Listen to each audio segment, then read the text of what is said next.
Olá e seja muito bem-vindo aqui ao Conquiste Seu Sonho. Eu sou o professor Heitor Grilo, vou te dar em mais uma aula rumo à tua aprovação, à tua certificação voltada aí para o Enseja em 2023. Seja muito bem-vindo. Hoje a gente vai começar a falar aí de muitos conceitos diferentes e importantes aí para sua prova, tá? O primeiro deles a gente vai falar sobre a questão da poluição do ar e depois a gente vai trabalhar de algumas coisas mais relacionadas à física, mas tenho certeza que você vai gostar. A gente vai começar naquele ritual de sempre, né? Não esquece aí do like, se inscrever no canal, comentar, compartilhar e clicar no sininho. Caso queira, torne-se membro do canal ou nos ajude através do botão valeu ou através do Pix. Na descrição do vídeo, muito material e muito conceitos aí interessantes aí para você fazer download, inclusive gratuitos. Ou então fala comigo, o WhatsApp pessoal tá aqui na descrição, ou pode escrever no próprio YouTube, beleza? Então vamos começar falando sobre essa questão aí da poluição do ar. Bom, a gente falou, né, na última aula, né, da questão do progresso científico no campo, por exemplo, né, e como que a sociedade ela vai evoluindo até mesmo para dar conta, né, dessa sociedade aí do consumo.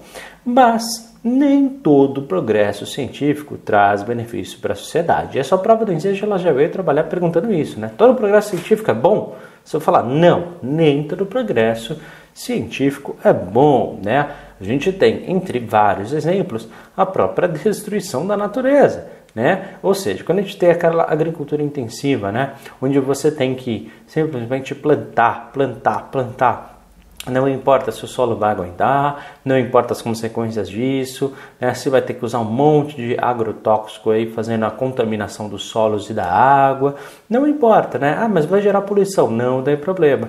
Vamos destruir a natureza porque a gente tem que dar conta e vender e lucrar mais, tá bom? Você tem, por exemplo, em São Paulo, né, as famosas queimas, né, de combustíveis, né, que as indústrias têm e também dos automóveis, né? Uma das maiores concentrações de carros por quilômetros quadrados no mundo fica em São Paulo, assim como, né, as principais indústrias do país, né? Entre os resultados que a gente tem, obviamente, entre vários outros, né, que a gente pode depois até conversar, é a própria poluição do ar. Poluição do ar, né? Quando a gente tem ali, né, muito CO2, né, jogado na atmosfera. Isso prejudica, né, de várias formas. Aí, então, só vai respirar pior? Não, né? A gente já sabe que CO2 na atmosfera, né? A gente vai ver até daqui a pouco, né? A questão da destruição da camada de ozônio, mas também problemas de saúde, tá bom? E não só para os animais, né? Mas também para nós, seres humanos. Então é muito importante que a gente tenha ali ações de políticas públicas, ou seja, feitas pelo próprio governo, tá? Inclusive, caso caia esse tema na redação, ó, fica aí a dica. Como é que o governo pode atuar de diferentes formas, né, para combater justamente essa questão da poluição? Basicamente de três formas, tá? O primeiro deles é a questão do controle, ou seja, controlar, né, saber realmente quem faz, quem não faz, quem está jogando poluição, quem não está. Segundo ponto, informar, ou seja, justamente, né, falar, olha, realmente a poluição do ar está assim, isso vai prejudicar cada vez mais, a gente tem que diminuir para determinadas ações. E o último, né, educar. Ou seja, é muito importante que não só as indústrias, mas também as pessoas saibam, né, da importância de se preservar o meio ambiente, de evitar as poluições de diferentes formas, né, e quais são as consequências disso. A gente tem que saber isso, né? E é muito importante que isso tudo seja feito, né, essa divulgação da ciência, né, de diferentes formas em todos os meios que a gente tiver. Entre elas, a própria questão do rádio, TV, jornais, revistas, internets, entre outros. Bom, a gente fala muito dessa questão, né, do avanço tecnológico, do campo ou nas cidades, e a gente não pode deixar, né, de fazer uma ligação com as matérias de ciências humanas que a gente viu. Eu falei para vocês lá atrás, né, em outra aula, que o nome disso, né, a gente estava hoje passando pela terceira revolução industrial, lembra disso? Justamente, que também tem outro nome, tá? Revolução tecnológica, que é justamente, né, esse avanço tecnológico que nós estamos vivenciando hoje. Não vamos esquecer, por exemplo, em 1760, a gente tinha na primeira revolução industrial, né, as máquinas a vapor. Depois, no século XIX, em 1850 mais ou menos, a gente está ali falando das máquinas elétricas, que foi aquela da segunda revolução industrial. Só que hoje, a era que a gente está vivendo é a famosa era da tecnologia, ou então a era da informação, tá? Justamente para ligar essas questões da comunicação e da questão tecnológica que a gente coloca a internet. E lembrando, né, que essa prova é ciência da natureza e suas tecnologias. Por isso que vira e mexe, né, a gente está sempre ligando para o tema da questão da tecnologia, tranquilo? Né? E hoje a gente tem sim, né, um enorme desenvolvimento, seja na esfera da informática ou seja na questão da robótica, né, nas produções em larga escala, nas indústrias, né, em produções aí que a gente tem. E hoje, né, na comunicação é a questão, né, que a gente tem da própria internet. Claro, além da questão da fibra ótica, que acelera bastante esses processos. E também não vamos esquecer, né, que nós estamos vivendo um período que mais tem satélites artificiais ao redor do nosso planeta, né, para vários motivos. Desde a questão meteorológica, até a questão militar, até a questão, né, de desenvolvimento para várias áreas. Então, realmente é muito importante. Um dos elementos da questão da tecnologia que sua prova ela pede com bastante carinho, tá? É a questão do rádio. Pô, Heitor, rádio é antigo. Não, mas para lá. Rádio, só você ter uma ideia, né? É o meio de maior alcance hoje ainda no Brasil. Pô, Heitor, não é internet? Tá se tornando sim, é verdade. Mas hoje ainda nós temos o rádio como principal meio, tá? Por quê? Porque o rádio, ele é simplesmente, né? Você não precisa de outros meios tecnológicos para propagação. A gente vai ver isso. Tá? Ele é bem fácil de você transmitir, inclusive é mais barato que a própria internet. Quanto à internet você tem que pagar ali um valor e tudo mais, tá bom? Né? Todo mês. Então, hoje ainda o rádio é o meio que mais chega a várias pessoas, tá bom? Claro que isso vai ser ultrapassado em breve pela internet, mas por enquanto é o rádio.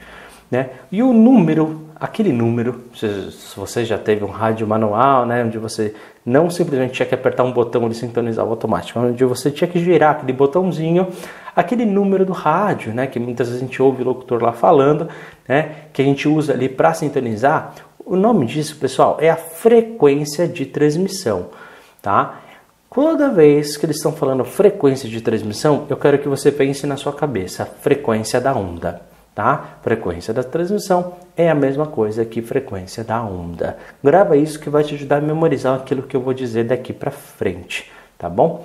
E ó, eu acho que para o pessoal mais antigo, tudo que eu for falar aqui vai ter um pouquinho mais de lógica, né? Porque o pessoal vivenciou muitas vezes isso, enquanto o pessoal aí, os jovens, tal, que geralmente vai ouvir rádio, vai até no YouTube, vai na internet, né, para ouvir rádio, realmente não tem essa frequência. Mas olha, pessoal, cai na sua prova, então você tem que saber que é o seguinte: toda vez que a gente está falando de frequência, a palavrinha frequência, o que é uma frequência? É algo que se repete, tá? Ah, eu vou lá frequentemente, eu vou lá muitas vezes. Por quê? Eu vou com várias vezes, é uma repetição. Então, frequência da onda nada mais é quantas vezes que a onda vai repetir, tá? Heitor, repetir em quanto? Em 1 segundo, tá bom? Então a unidade de tempo que a gente faz para medir essa frequência é em segundos.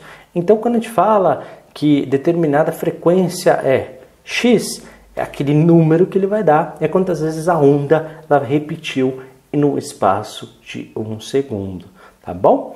E qual que é essa unidade dessa frequência, Heitor? Essa unidade a gente chama de Hertz. Se você nunca ouviu falar em Hertz, talvez você já tenha visto o símbolo, que é o H e o Z, tá bom? Mas, traduzindo para aqueles que não conhecem, é o Hertz, tá? Então, por exemplo, presta atenção.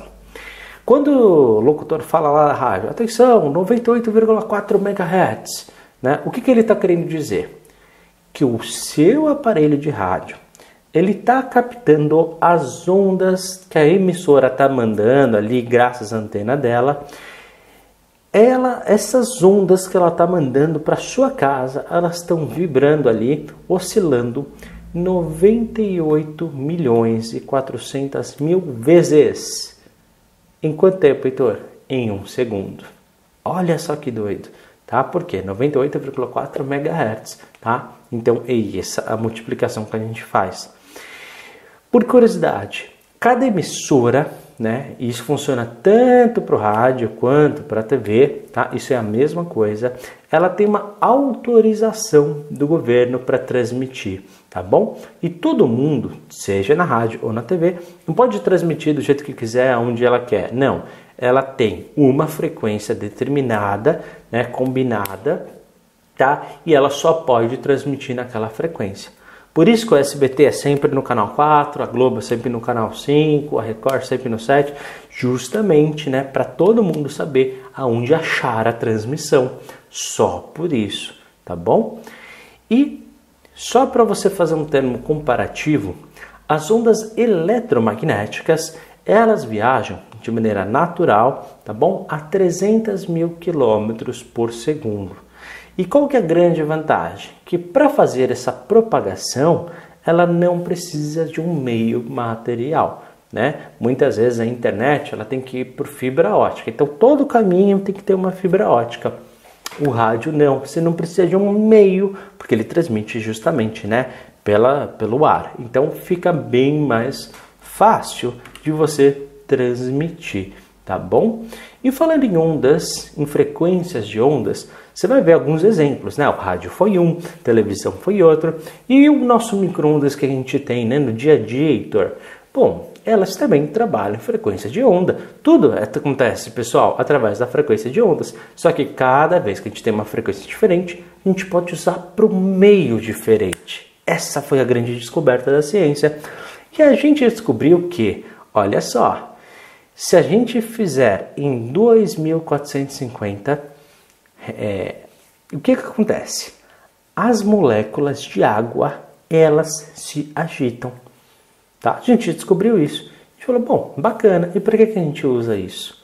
Bom, para uma outra finalidade, né? Quando ela foi criada, não foi por esse motivo, mas depois a gente descobriu que funcionava muito bem, tá? E a gente hoje utiliza exatamente essa frequência para o nosso micro-ondas. Então, qualquer micro-ondas que você pegar, pessoal, as frequências de onda elas estão em 2450. E aí elas conseguem penetrar, qual que é o mais interessante?